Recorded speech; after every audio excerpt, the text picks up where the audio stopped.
지금부터 저의 옛 여자친구에 대해서 이야기를 해보려 합니다. 얼굴도 예쁘고 성격도 좋고 나무랄 데 없는 저에게는 완벽한 여자친구였죠. 하지만 사귀고 2년이 지났을 무렵 여자친구의 이상한 행동 때문에 더 이상 견딜 수 없었고 사귄 지 2년 반 만에 결국 헤어지게 되었습니다. 헤어지고 1년이 지나고 잘 지내던 중 우연히 지난주에 옛 여자친구의 소식을 듣게 되었는데 1년 전쯤 방 안에서 스스로 목숨을 끊었다네요. 유서 하나 남기지 않고 사는 것이 힘들었는지 그냥 홀연히 떠나버렸다더군요. 하지만 그녀의 친가족이나 그녀와 친한 주변 사람들은 알고 있었을 거예요. 그녀가 스스로 목숨을 끊은 이유를. 사건의 발단은 지금으로부터 약 4년 전으로 거슬러 올라갑니다. 저희는 만난 지 1주년을 맞아 대부도로 1박 2일 여행을 떠나게 되었습니다. 대부도에 도착하니 해가 뉘엿뉘엿 지는 초저녁이었어요. 펜션에 도착하여 짐을 풀고 배가 고파서 펜션에서 도보로 10분 정도 떨어진 조개구이집을 갔었죠. 소주도 3병 정도 마시고 취기가 오른 저희는 노래방을 가려고 했습니다. 조개구이집 아주머니께 노래방이 어디 있냐고 여쭤보니 이 근처에는 없고 조금 나가야 있다고 하시더군요. 저희는 아쉽지만 그냥 펜션으로 돌아가려고 펜션 쪽을 향해 걷고 있었어요. 시골 도로라서 한적하고 어둡기도 하고 좀 음침하더군요. 여자친구도 무섭다며 손을 꼭 붙잡고 가던 길이었습니다. 그렇게 걷던 중 내려올 땐 보이지 않았던 것 같은데 건물 한 채가 보이더군요. 그런데 1층, 2층, 3층 모두 불도 꺼져 있고 아무도 살지 않는 공사가 덜 된 건물 같은 느낌이 들었어요. 지하를 향하는 계단에는 노래방이라고 쓰여있는 핑크색 간판에 불이 켜져 있더라고요. 조금은 스산하고 어둡고 초라해 보이는 노래방이었지만 시골 노래방이 그렇겠지 라고 생각했죠. 조금 무섭기도 하고 시설도 좋아 보이지 않고 왠지 가기 싫었지만 저기라도 갈까? 하고 여자친구에게 물어봤습니다. 하지만 여자친구도 꺼림칙했는지 그냥 숙소로 돌아가자고 하더군요. 저희는 다시 발길을 숙소 쪽으로 돌려 몇 발자국 걷던 찰나 숙소로 돌아가면 술만 더 마시다가 그냥 잠만 자고 가게 될 것 같다면서 여자친구가 다시 노래방을 가자고 하더군요. 그렇게 다시 노래방 입구로 돌아와 지하로 내려가는데 여자친구가 음침하고 기분이 이상하다면서 다시 숙소로 갈까? 하며 혼자 고민을 하더라고요.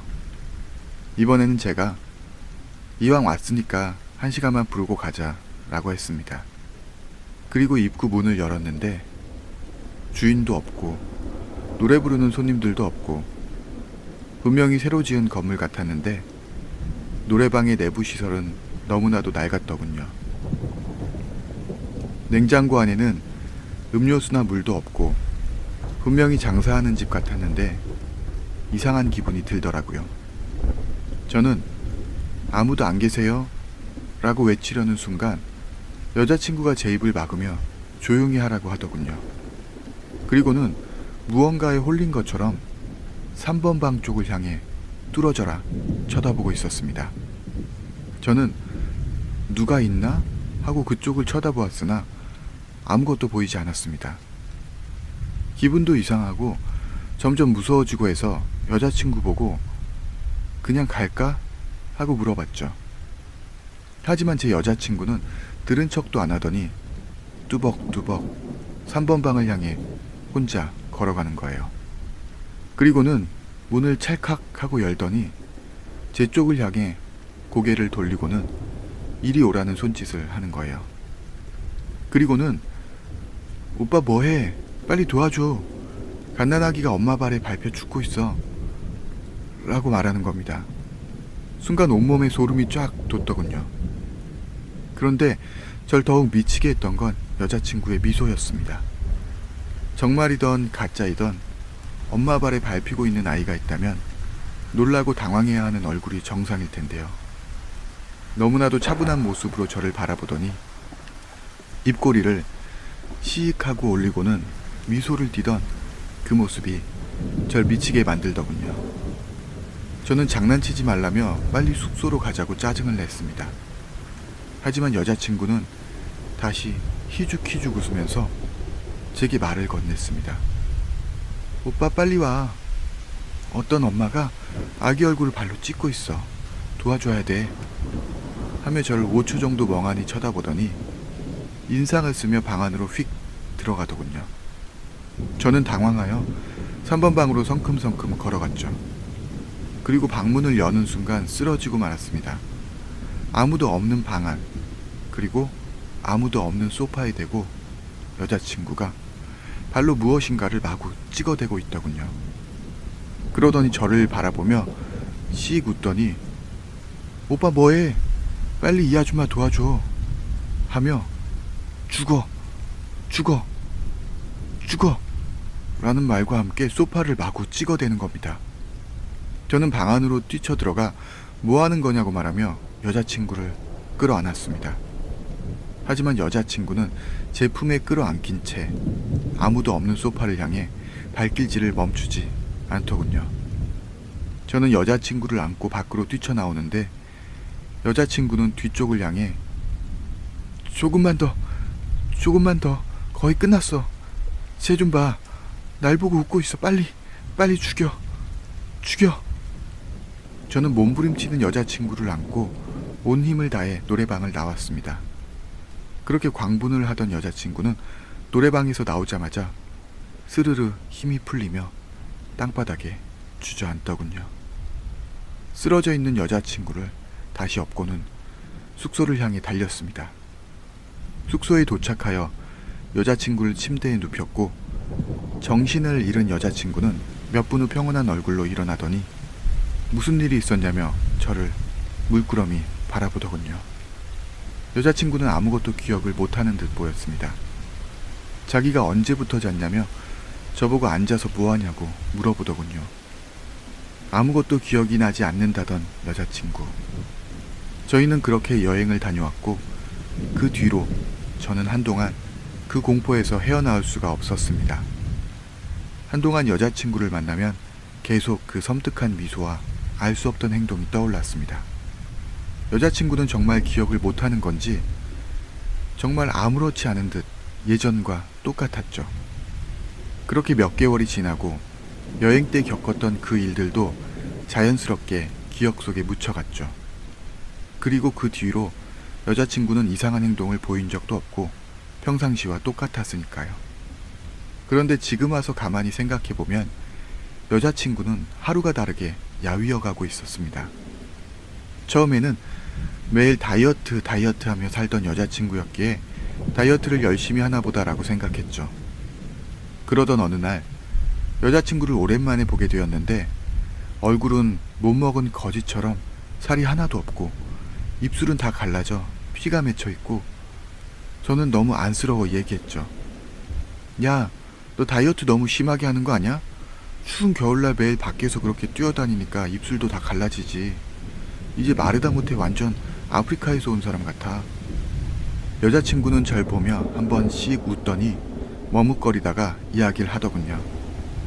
근데 오빠, 우리 그때 1주년 기념여행 갔다 온 이후로 나 자꾸 악몽 꾸고 가위 눌리고 그래. 사실 알고 보니 여자친구가 살이 빠진 이유는 일주일에 한두 번씩 겪는 악몽과 가위 때문이더군요.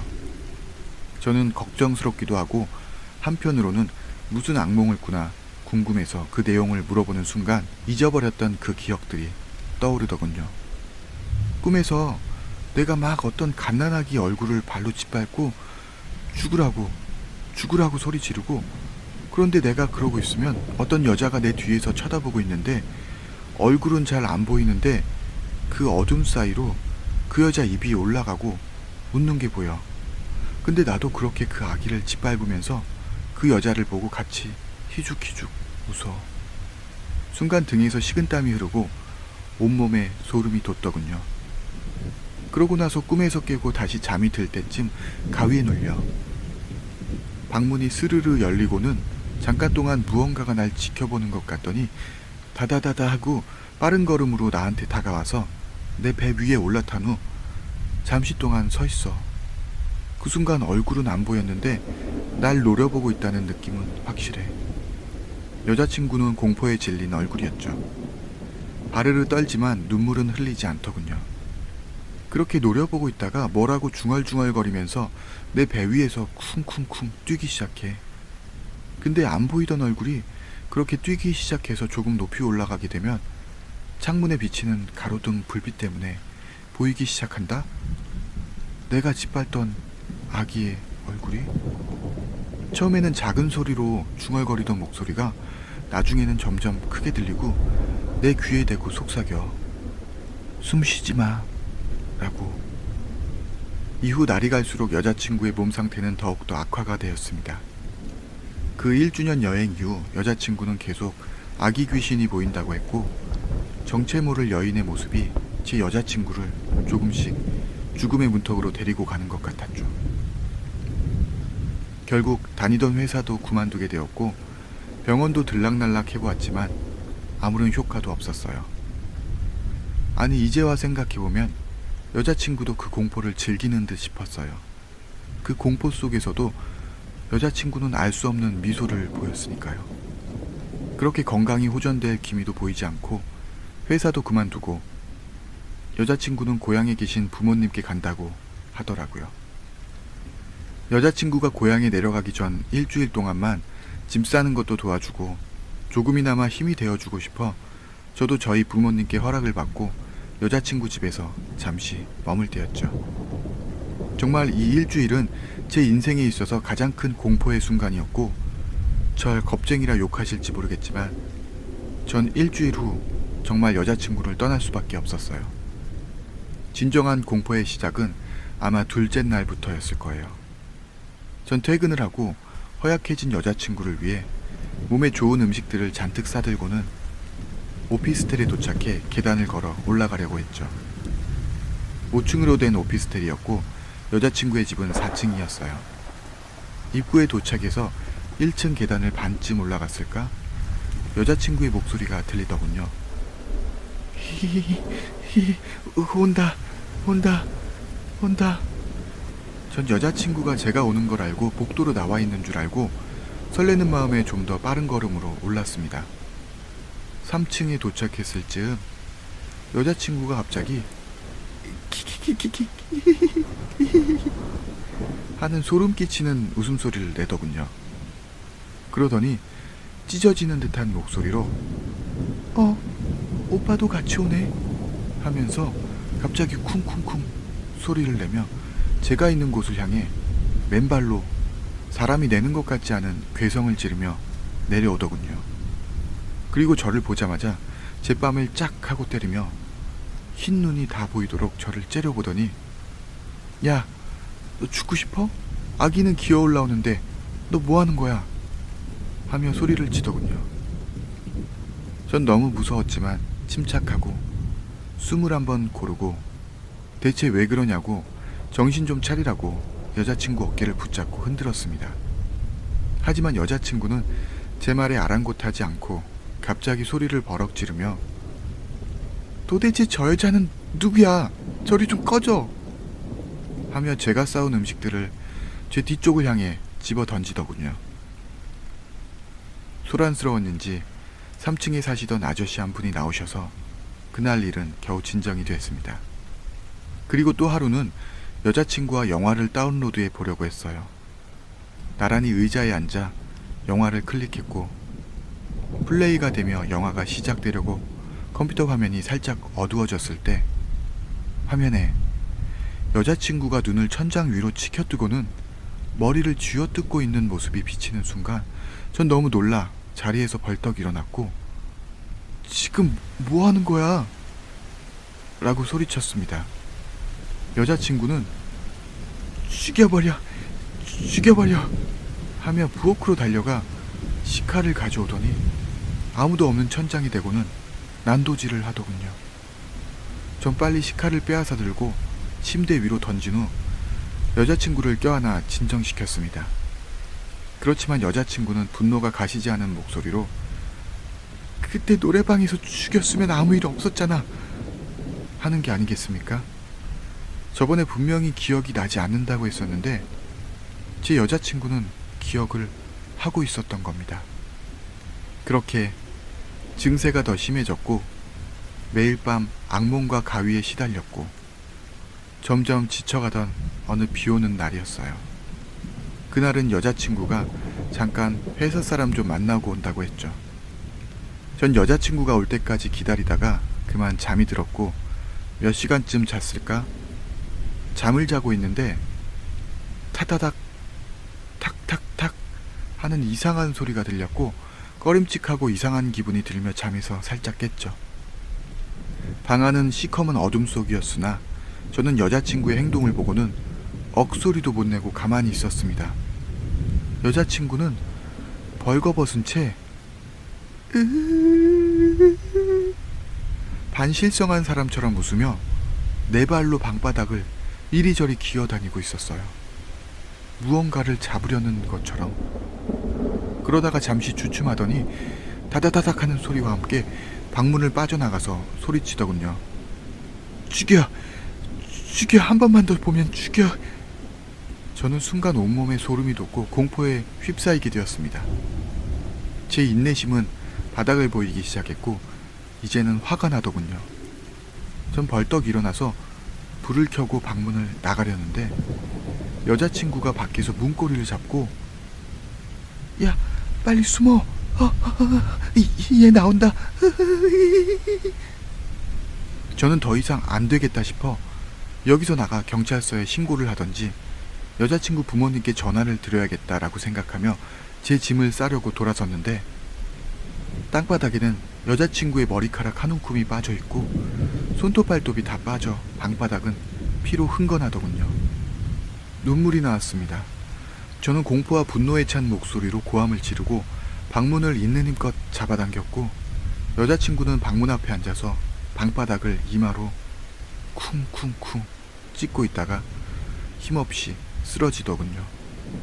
일주일이 지나 아침이 밝았고 여자친구의 부모님이 오셨어요. 저는 마지막 남은 뒷정리를 하고 있었죠. 그렇게 정리를 하고 있던 도중 침대 구석에서 공책 하나를 발견했습니다. 일기장이었습니다. 그 일기장을 펼쳤고 글을 읽어나가기 시작했습니다. 날짜와 시간은 기재되어 있지 않았고 틈틈이 시간 날 때마다 적어 내려간 듯 보였습니다.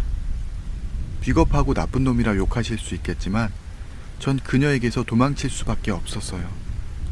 너무 두려웠고 무서웠거든요. 정말 일어날 수 없는 일들이 제 눈앞에서 펼쳐졌고 솔직히 지금까지 제가 그녀 옆에 있었다는 것이 신기할 따름이었죠. 그 일기를 읽고 아무 말도 없이 떠났습니다. 아니, 도망갔다는 표현이 맞겠네요. 여자친구의 일기 내용에서 새로운 사실들을 알게 되었습니다. 여자친구는 저희가 1주년 기념여행을 떠나기 이틀 전부터 그들을 봤었습니다. 여자친구는 여행 때 필요한 물품들을 사기 위해 마트에 들렀다가 집에 오는 길에 마트 건너편 건물 입구에서 나오는 그들을 보았어요. 모자를 푹 눌러 쓴 어떤 여성과 그 옆에는 서너 살쯤 되어 보이는 아기가 서 있었습니다. 얼굴을 알아볼 수 없었지만 여자친구는 어디선가 보았던 분명히 낯익은 얼굴이랬어요. 그들도 마치 자기를 알고 있는 것 마냥 건너편 건물에서 여자친구를 보고 희죽희죽 웃고 있었다고. 우리가 여행을 떠나던 그날 그들은 우리가 떠나는 모습을 지켜보고 있었어요. 집 앞에서, 조개구이 집에서도 그들은 저희 주위를 맴돌았어요. 노래방에서 그 일이 있었고 여자친구는 잠에서 깨고 안 자고 뭐하냐고 물어봤었죠. 그 말은 저에게 건넨 것이 아닌 제 옆에 서 있는 그들에게 말을 건넨 것이었어요. 그 뒤로 그녀는 매일 그들을 봤고 악몽, 가위 모두 거짓이었어요. 그것은 모두 여자친구가 겪은 실제 이야기들이었어요. 매일 밤마다 그 아기는 그녀 배에 올라타 그녀를 밟아 죽이려고 했어요. 그 뒤에는 항상 어떤 여자가 웃고 있었어요. 제가 그녀의 집에서 생활할 때에는 더욱 심해졌죠. 그들은 여자친구 귀에 대고 속삭였습니다. 남자도 죽여버릴 거야. 근데 그녀의 일기를 보고 더욱 섬뜩했던 건 여자친구가 보는 그들은 아기, 여자 둘이 아니었어요. 멀리서 어떤 남자가 그 상황을 지켜보며 웃고 있었어요. 그리고 그 남자도 낯이 익은 얼굴. 일기의 마지막 부분을 보고 전 여자친구를 떠나려고 마음먹었죠. 조금씩 기억이 난다. 그들이 누구인지 조금씩 알 것 같아. 그들을 처음 본 곳, 어딘지 알 것 같아. 내가 애를 낳았던 곳, 그리고 사는 게 너무 무서워. 아기를 밟아 죽였던 곳. 그 여자는 나였고 그 아기는 내 아기야. 날 지켜보고 있던 그 남자, 날 임신시킨 그 남자잖아. 그 남자 자살했다는 소식은 들었어. 우리 그날 애를 죽이고 안도의 한숨을 내쉬고 있었잖아. 저는 일기장을 덮었어요. 그 순간 어디선가 따닥따닥하며 달려오는 소리가 들리더니 여자친구가 방문을 벌컥 열고는 저에게 달려들었어요. 눈이 정말 돌아가 흰 눈자만 번뜩였고 저에게 달려들더니 너도 죽여줄까? 저는 너무 놀라 방문을 박차고 나왔고 그녀는 또 무언가를 본 것처럼 크악 하고 소리를 지르더니 방문을 네 발로 기어 나오며 이야기를 하는데 그 목소리, 여자친구의 목소리가 아니었어요. 뭔가에 빙의 된 듯 정말 아이가 웅얼웅얼거리는 목소리가 나고 또 남자 목소리를 내더군요. 난 개만도 못한 년이야. 기어다니는 것도 감사해야 해. 막 이러더니 이리저리 미친 듯이 기어다니는 모습을 보고는 집을 뛰쳐나왔습니다. 그 뒤로 그녀를 두 번 다시 볼 수 없었고 종종 그녀의 이야기를 듣게 되었는데 그녀는 사고로 두 발목이 절단났고 걸어 다닐 수 없었다고 했어요. 그 뒤로 항상 기어다녀서 더 이상 무언가를 향해 발로 짓밟을 수도 없었다고 하며 그 뒤로 더 이상 밟아 죽일 수 없다고 매일 밤 소리를 질러댔다고 했어요. 그리고 그녀가 자살했다는 소식은 최근에야 듣게 되었었죠. 그녀가 자살하기 전 여자친구 부모님은 아기를 묻은 곳을 알아냈었고 아기의 시체를 좋은 곳에 묻어주기 위해 파보았는데 아기의 유골 옆에는 2개의 발목이 발견되었다고 해요. 그때 여자친구 집에서 뛰쳐나온 후 한동안 저는 정말 극심한 패닉 상태로 음식도 제대로 먹지 못하고 사람들을 만나기도 두려웠고 회사 생활도 엉망이 되었었죠. 이런 일들 정말 아무한테도 이야기 못했어요. 말한들 누가 믿어주겠습니까? 저희 부모님께도 친구들에게도 그냥 성격이 안 맞아 헤어졌다고 했죠. 당시 저희 집 근처에 사는 사촌 형만이 이 사실을 알고 있었고 어렸을 적부터 힘이 되어주고 저를 항상 믿어주는 형이었기에 안식처가 있다는 안도감 때문이었는지 그나마 위로가 되더군요. 그렇게 힘겹게 하루하루를 보내던 어느 날 여자친구 집에서 뛰쳐나온 지 4개월 정도가 지났을 때였어요. 저는 퇴근 후 직장 동료들과 저녁을 먹고 집에 오는 길이었죠. 아파트 입구 버스 정류장에서 내려 저희 집으로 터벅터벅 걸어가고 있었죠. 저는 그 일이 있은 후 혼자 어두운 밤길을 걷게 될 때면 저도 모르게 주위를 경계하며 걷는 습관이 생겼는데 그날따라 날도 어둡고 몇 개 없는 가로등 불빛도 희미하더군요. 경계를 늦추지 않고 걷던 도중 누군가 제 뒤를 밟는 듯한 느낌이 들더군요. 뒤를 돌아보니 멀리서 어떤 여자가 걸어오고 있었어요. 누구지? 하며 잠깐 멈춰서서 바라보고 있었는데 그녀가 점점 다가올수록 그 모습이 점점 뚜렷해질수록 제 심장은 멎는 듯 했습니다.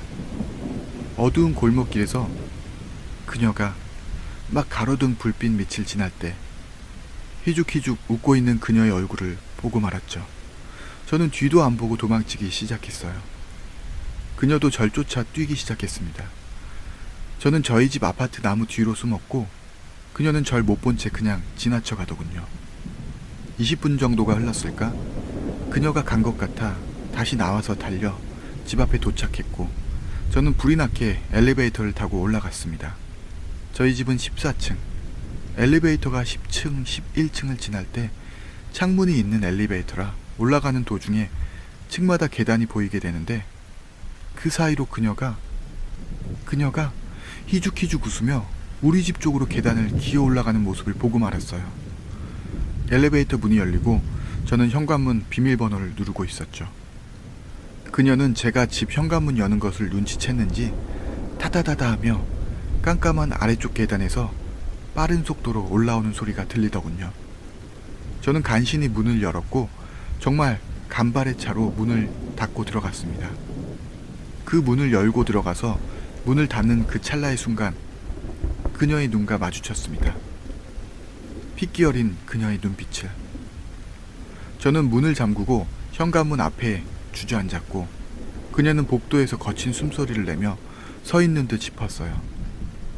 그렇게 10분 정도 지나고 그녀가 엘리베이터를 타고 내려가는 소리가 나더군요. 저는 현관문을 살짝 열었고 땅바닥에는 메모 하나를 남겨놓고 갔더군요. 미안해. 제정신일 때 이 말을 꼭 전해주고 싶었어. 미안해. 그 뒤로 연락도 없었고 모습도 보이질 않았고요. 저희 부모님께서 말씀하시길 집으로 전화가 한 번 왔었다는데 알고 보니 그날이 그녀가 자살하기 하루 전날이었다고 하더라고요. 시간이 많이 흐른 지금 저는 아직도 그때 일을 생각하면 자살한 그녀가 안쓰럽기도 하면서도 그녀가 보였던 행동들을 생각하면 지금도 온몸에 소름이 돋습니다. 당시 그녀의 눈에는 도대체 어떤 것들이 보였던 걸까요? 그리고 그녀에게 있었던 일들은 도대체 어떤 것들이었을까요?